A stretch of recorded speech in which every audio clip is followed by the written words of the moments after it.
Welcome back, wrestling fans, to another awesome episode of Dudes Talking Wrestling. I'm Devin. I'm Spooky. In today's Spook, we have a very special guest.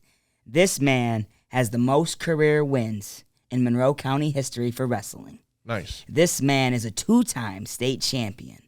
This man went on to wrestle collegiately at the University of Michigan. Nice. The one, the only, Pete Rendina. All right, Pete, appreciate you joining us here on DTW.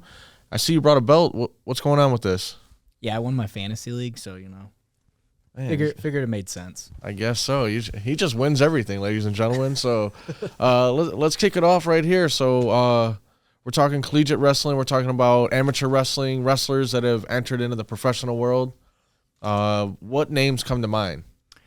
So right off the bat, I'd say the Steiner brothers because, wrestling at U of M, everybody talks about those guys. Right. Actually, Scott Steiner came to practice one day, so that was pretty cool. That's sweet.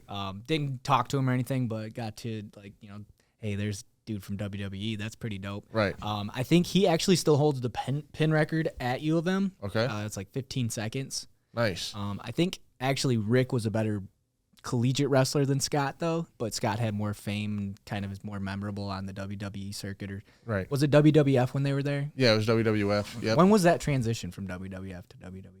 I want to say it was around 2000, 2001. Okay. Yeah, so I think they were late 90s up there. So. Okay. So, yeah. I remember watching them come out with the U of M, the Letterman jackets. And I just thought that was the coolest thing in the world. So I was like, yeah, they're from Michigan. Yeah. You know? Actually, my coach at the time, McFarland, he was good friends with them, actually lived with them. And there's a lot of stories, a lot of rumors about it. Yeah. I won't bring any of them up because I don't know how much truth is, but they sounded like they were pretty wild guys. Okay, so one name that comes to mind is Dr. Death Steve Williams.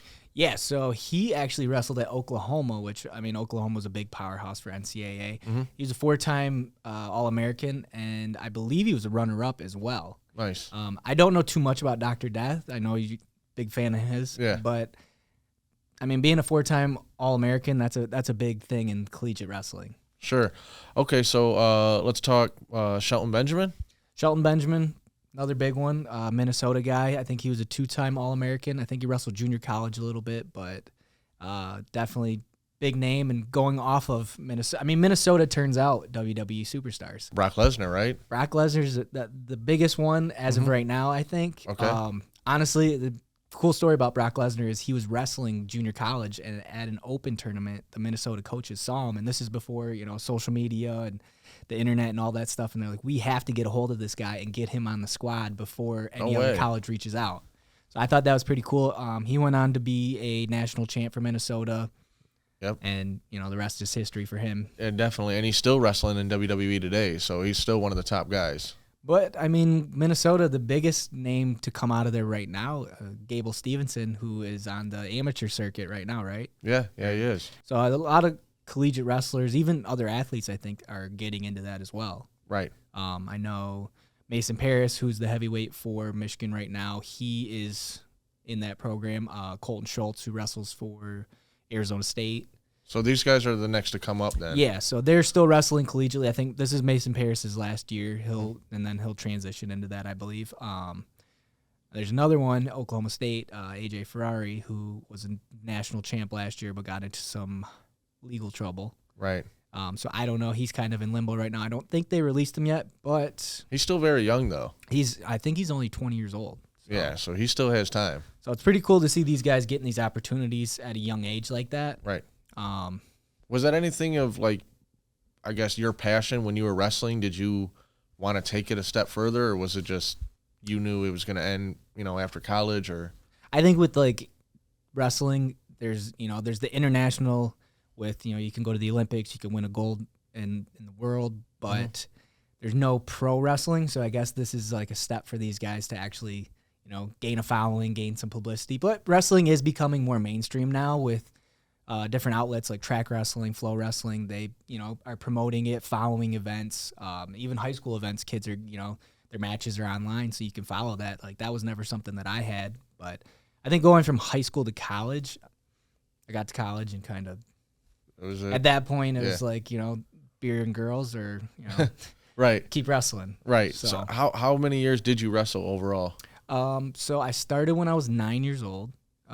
Wrestled all through, elementary school, middle school, high school. Got to college. I made it 3 years, and then I was just kind of, my passion was gone. So I kind of just fizzled out a little bit. But now I coach, so I still love the sport. I found a new love for it, coaching, and just want to help kids enjoy it, because that's the biggest thing is I started to hate it, and I want them to understand that, it's a grind. It's something that you have to truly love if you're going to go far. It's a passion. And it's the same thing with WWE. I mean, these guys, I know it's fake. They say, but it's still wear and tear on their bodies. They're still doing this stuff. I mean, look at The Undertaker. That dude did it forever. And, right. Like even Ric Flair. And Ric Flair wrestled, I think he won 2 prep titles in Wisconsin and was recruited by Minnesota to wrestle and play football. But we all know what happened with that to the WWE. And now he's one of the biggest superstars. Right. So wrestling for high school, college, it definitely is a wear and tear on your body. Like, talk about some of the workouts or the training that you guys go through. Oh, I mean, it's basically like a job. I mean, you get up, you go to lifting or conditioning during the morning at 6, 7 in the morning. Then you go to class all day. Then you come back for practice. You wrestle 2-3 hours. After that, you go to study table, and by then it's 9:30, 10 o'clock at night, and you're exhausted. Right. So it is, it's a select group that can handle that and can handle that. It's not just your body, but your mind as well. Right.